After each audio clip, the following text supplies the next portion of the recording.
Hey guys, and welcome back to Teen Questions with me, Hollow. I cannot believe it has been 3 weeks in a row where I've done these.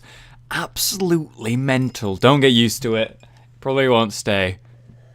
It's getting pretty cold now, though. Even though I just started, I kind of already made it and was doing other things. Anyway, let's start the show. So the first question comes from Matt Johnson, and his question to me is, do I ever script my commentaries? Pretty simple stuff, really. Yes, I do. But I need to explain what kind of scripting I do and, the kind of way it works. So basically, if I'm going to do a video on Dark Souls, for example, because I'm doing a lot of that right now, then I'd simply just talk about what I'm playing, my thoughts, my stipulations, my appreciation of the area and that kind of thing. I already know to do that kind of thing because I'm already thinking that in my head. I just need to teach myself to say it out loud, and I have done. But when it comes to actually scripting, when I actually do script stuff, that's just normal commentary. When I script stuff, it's on like special videos, such as take my 5 tips to help you at Dark Souls. I write a little bit about each tip, so I've got something to read when I'm commentating and explaining the area and whatever, and I have something to fall on. Or maybe trying to think of another one. Reviews like Showtime, the spotlights that I do for the reviews. Sometimes I do write like little things to remember. So like, okay, here's this part of the game that I want to talk about, so I'll write a little bit about it. Not too much, not too much detail. It's more just there to let me look at it when I'm talking and go, oh yeah, that thing, I want to talk about that thing, and I sort of glance over it and go, yeah, that's a good point, I nearly forgot to do that. It's kind of a reminder system rather than actual scripting.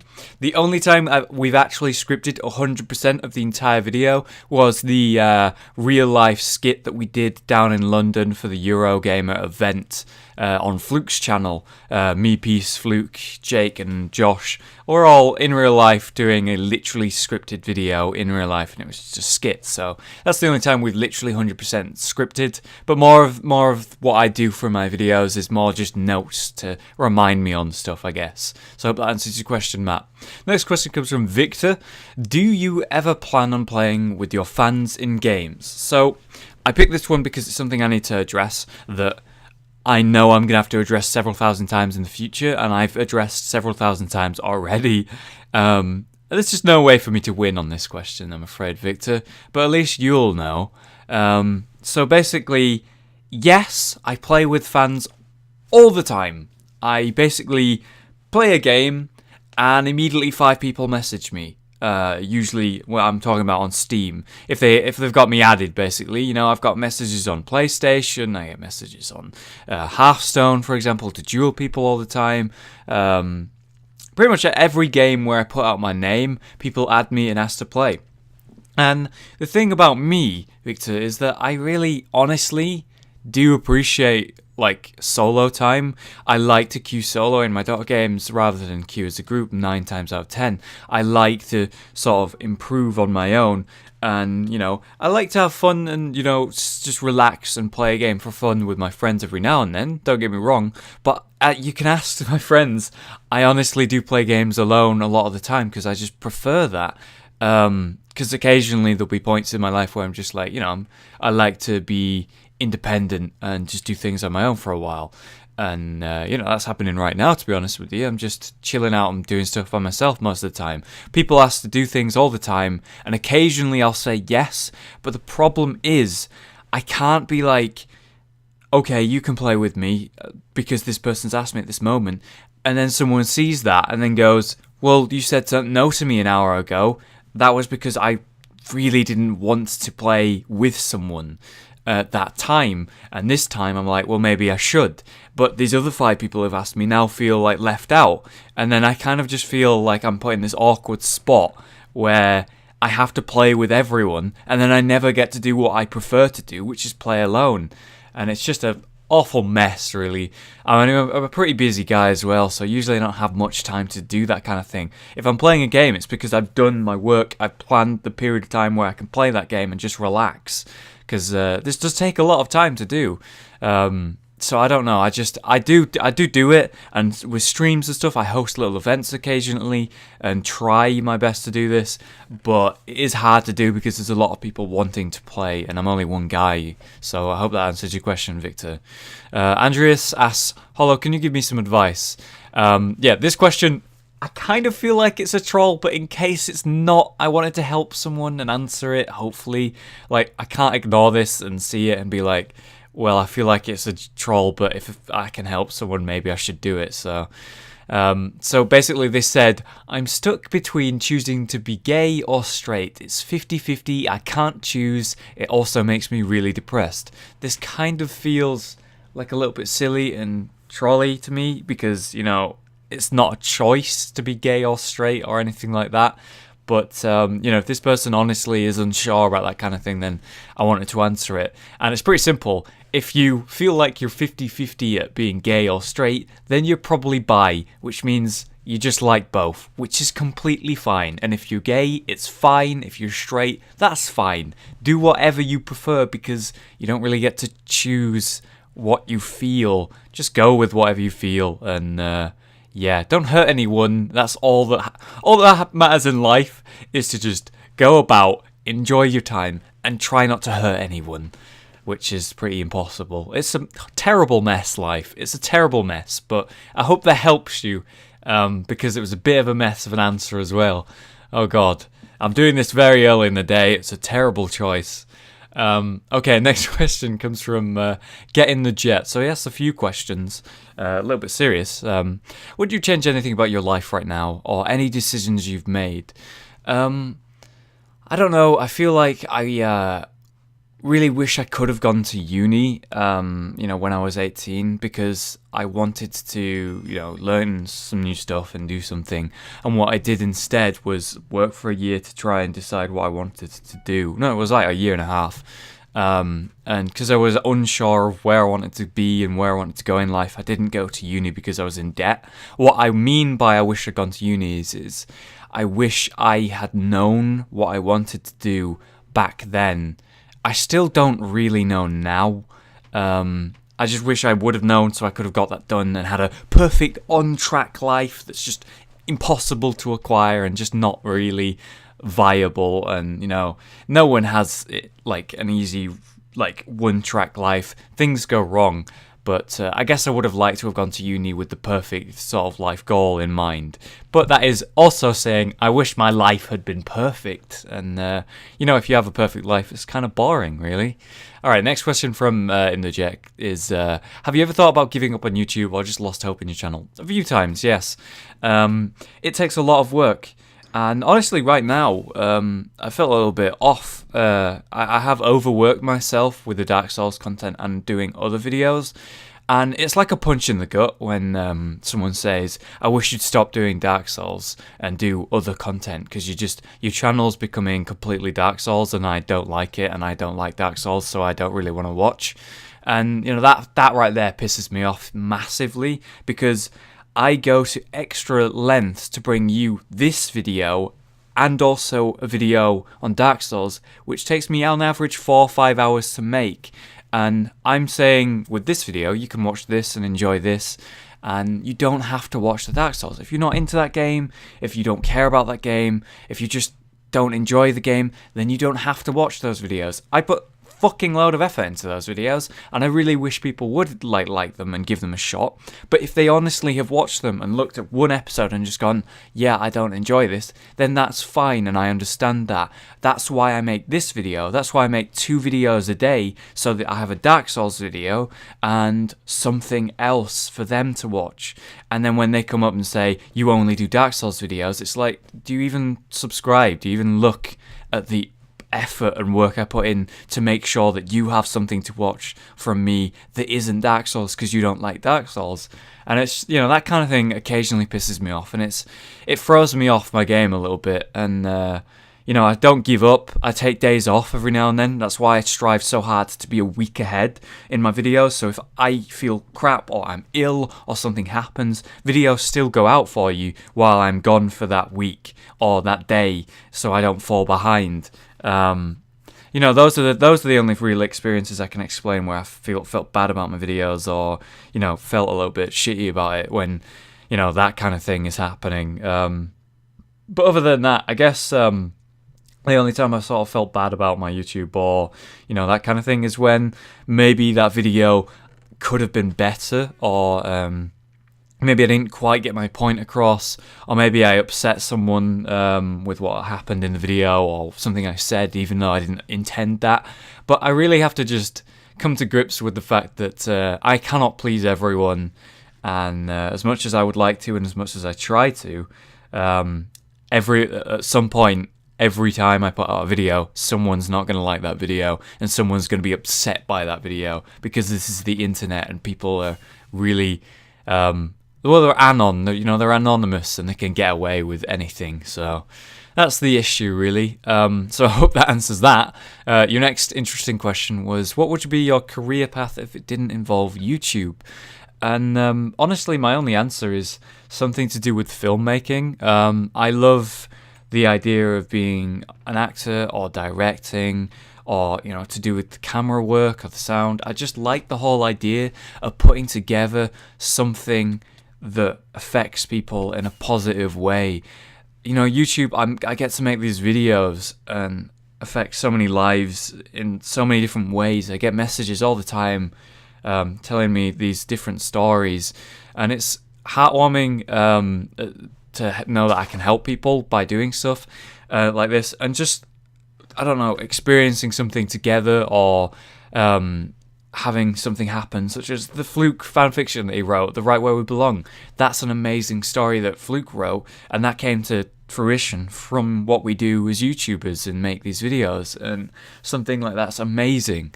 And I like these ideas of creating stories that are just really interesting, and I don't know, I like the fact that something like Game of Thrones can exist in the world as a TV show, and then there's like films like Inception, and then there's superheroes like Batman and Superman and their universes, and this also spreads to books like the Harry Potter books and films, and how they've affected so many people. I just love the thought of an amazing story and the limitless possibilities of what we can do with our minds, and film is a way to project that and put it into a physical thing, and I want to be part of that kind of, and YouTube's kind of my way to do that.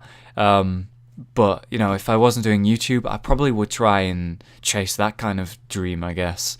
I know I'm a serious guy and I'd probably be a shit actor, but I would love to be an actor because it looks really fun, to be honest with you, even though I might be bad at it. Okay, so the next part of your question, final part, is what's your favourite game that you have ever played? And that is Snake Eater, which is Metal Gear Solid 3. The story in that is amazing. Solid Snake is a badass. Hunting and stealth and killing animals to survive. Well, not killing animals, but surviving off the land in harsh conditions. And man, it was a cool game, man. It was a bit weird at times, but the story of Metal Gear is hilarious, weird, and amazing, and has really amazing metaphors. So that's why Metal Gear is my favourite game series, and definitely that is my favourite game. Our next question comes from Bubbling Fat 1. How do you feel that you've improved at commentating over the videos over years to the first videos you've done? Well, I'm way less nervous. I'm happy to talk to myself like I'm doing now. And I don't know, I feel confident, and I really enjoy sort of expressing how I feel about something. Like if I notice something, I like to talk about it, If I see something in a game, I'm like, wow, that reminds me of this. I talk about it, and I get to talk about this story, and I kind of get to make someone else think of that, and then they go, oh yeah, and then they talk about that maybe, or think about that, and it's just like maybe they start doing that in their games. And it's like a nice little spreading thing, and I just really enjoy it, and I just feel at ease doing it, really. It's something that I feel confident at, feels right, and I just really enjoy, as opposed to when I first started, was when I was really nervous, didn't know what to say, couldn't keep like talking for more than a couple minutes, and even then that minute was boring as fuck and about nothing. So yeah, I just feel like I've definitely improved. But when you do something for like four years, nearly 4 years, you kind of do improve at it at some point, I feel. So yeah, Hope that answers your question. Next one comes from Cameron Tillman. Do you have a job that's other than YouTube, and what is it? So I'm just going to give you a little bit of backstory. High school till 16, then I went to college till I was 18. During that college point, from about halfway through 16 to 18, I started doing YouTube videos or so. Like on the side, like casually, not properly, but like completely at random, about random shit that were terrible videos, but I enjoyed making them. And yeah, I just did that as a hobby. So YouTube was a hobby while I went to college, and then when I was 18, I didn't know what to do. A little bit through the age of 18, I got a shitty full-time job in a terrible job that I hated. And I worked in a shop, basically, and I worked there for about a year and a half until I was just under 20 years old, and during that time I was doing YouTube as a hobby. And at one point, towards the end of this period where I was working this terrible job that I hated, I noticed that I was earning a little bit of money from YouTube, and I've saved up enough money from this job to actually get away with spending at least a year doing YouTube as a full-time job at home. I do live with my parents. They've given me this wonderful opportunity to sort of take a risk and go after this kind of dream and make YouTube videos while also actually being able to make money doing this thing that I've done as a hobby and do as a thing that I actually seriously love and really feel confident doing and happy doing. And here I am, about a year and a half later, still doing it. And to be honest with you, I don't earn enough money doing this. Like, not as in like, I don't mean like I don't earn enough money doing this kind of shit. I mean like I don't earn enough money to sustain. Like, if I didn't live with my parents right now, I wouldn't be able to afford this.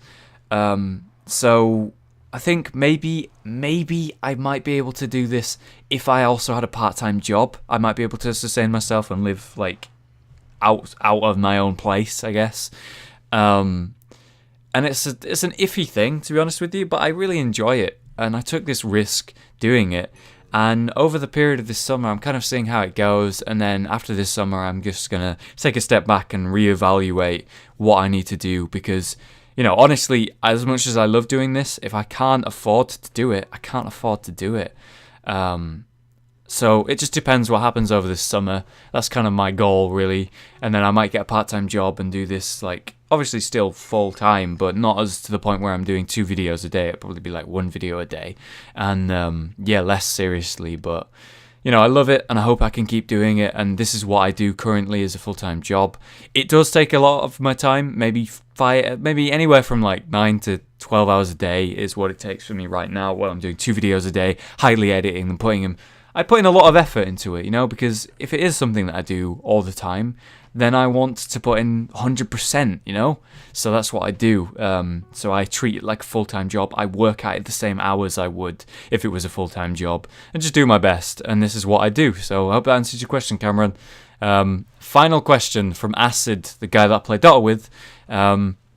He asks a very, I guess, kind of serious question to do with Josh Rage, because Josh is my best friend and we've been friends for a while, about 5 years, so 6 years.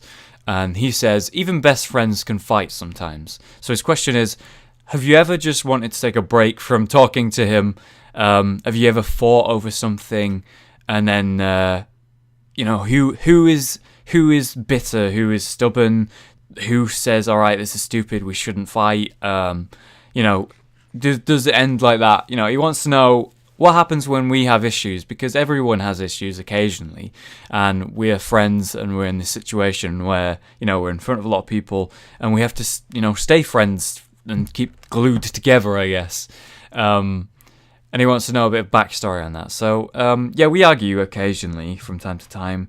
Mostly it's about dumb stuff, really dumb stuff, like, you know, games, or, you know, who should have an item, or, you know, who's greedy on something, or, you know, just dumb shit, man. Just, when you're best friends with someone, you argue occasionally because you talk to them all the time, you know them, you're around them a lot, and at some point you'll clash over the stupidest shit, and it happens to everyone. Fortunately for me, Josh is better than me at arguments after the fact.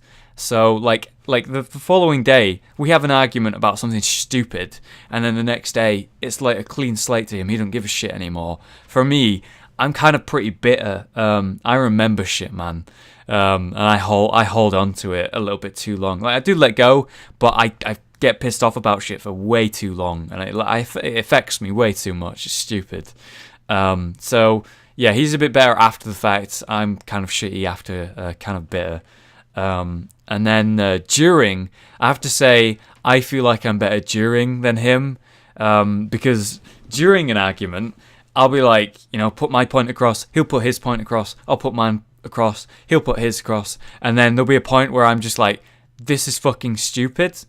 Like the same way that he goes, yeah, that was stupid, let's not think about that the following day, but on the day, I'm like, this is stupid, I'm done, I don't give a shit, and I kind of just walk away and I just stop reacting. Like, the stupid argument we're having about something stupid, I just stop talking about, or stop reacting to, or just get up and walk away and just take an hour and then come back and just not talk about it anymore. And the problem there is, Josh is the opposite. He loves to argue, he loves to get to every point of every detail, and he'll go on about it for hours until he's completely satisfied with every detail of the argument. And that's really infuriating to me, because I just don't give a shit after a little while of argument. I just don't give a shit, and I walk away, and I just don't want to think about it, and it's done. And then I'll hold on to that thought and be pissed off for like the next 10 days, whereas he'll be really pissed off that day, and then the following day, and following days after, be done. So we're really fucking weird is what I'm trying to tell you, and we're stupid, and it's lame. So those are our arguments, Acid, I guess. Oh god, what an episode, what a weird mess this has been. This is what happens when I record a video. First thing when I get up. So I hope you found this interesting, guys. I don't really know if I'm going to keep doing these teen questions this often. I don't know why this has happened, because usually like once a month or once every couple months. But here we are. We've done three weeks in a row, and it's mental. Alright, I hope you enjoyed it, guys. Thanks for your questions. If you would like to ask a question, please leave it in the comments on this video. If you want to contact me about something, then you can go to the email linked in the description. But as I keep saying, guys, and some of you still ignore it, if you want a question answered on a Tea in Questions, then you must comment the question in the comments of this video, and not email me about it, because I will forget, and I do not check my emails for Tea in Questions. Alright, thank you very much for watching. See you next time. Have a good day.